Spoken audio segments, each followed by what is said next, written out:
Reactive training systems. One of you wrote in a question the other day, how do I know if I'm recovered enough or not enough? How do you know if you're kind of crossing that line into doing too much work and you're, not hitting enough recovery, or at least not as much as you need? On its face, that sounds like it might be a simple question, but it's not. It's one of those things that my tendency is to go, well, you'll know when you know. We know that's not the case, though. People don't know when they know. Lots of us, even experienced lifters, fail to see some of the signs when they're creeping up. And part of that's just kind of how we're built and the way that our brain machinery works. So what can we do to mitigate that?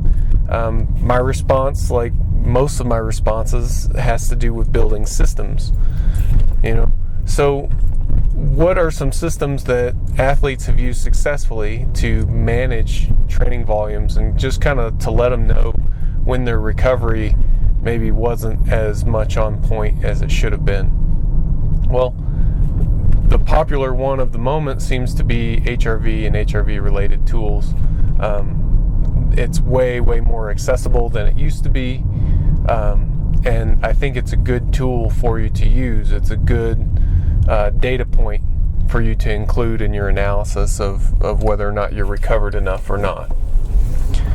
So the way that I would use HRV is not so much in the day-to-day fluctuation.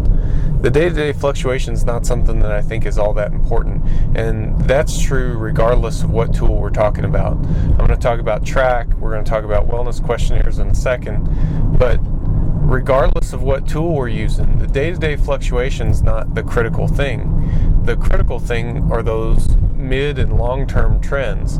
I know for track, which is a system that we've developed in-house for RTS people, it's not just for RTS people, but we definitely use it with all of our athletes.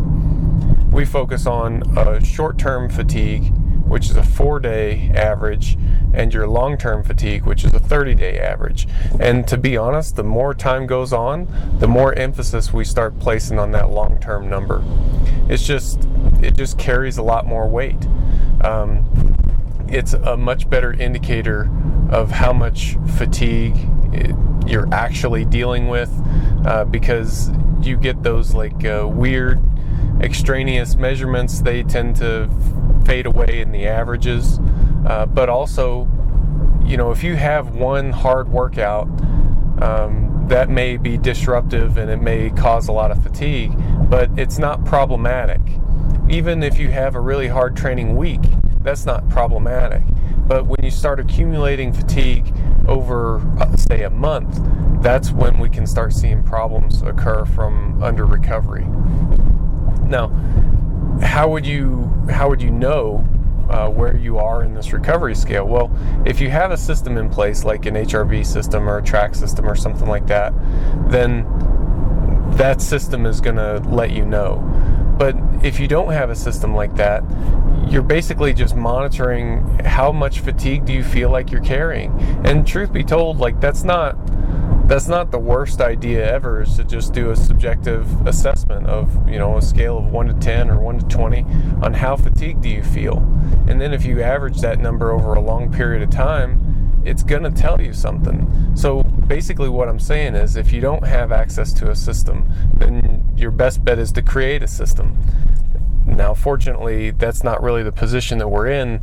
There are plenty of monitoring systems out there that you can access that will help you be a better athlete and manage your fatigue a bit better. And I definitely recommend that you use some kind of a system, whether it's a system that you get from RTS using the track system, or you use an HRV system, or you make your own system. Doesn't really matter. But I do think that having a system is definitely the way to go, and that's the reliable way to monitor your fatigue over time. Without it, we tend to overvalue however we're feeling at the moment, and we tend to project that however we feel now is how we have felt in general over the last period of time. So actually having that data is much better than not having it. And like any data system, it requires an upfront investment. If you want a 30-day average, then you need to track it for 30 days. That's just how it works. So I would figure out what system works best for you, what works best for your lifestyle. Start using that system sooner rather than later, and that way you can get a good baseline, you can get a good pattern, and you can recognize problems before they become big problems.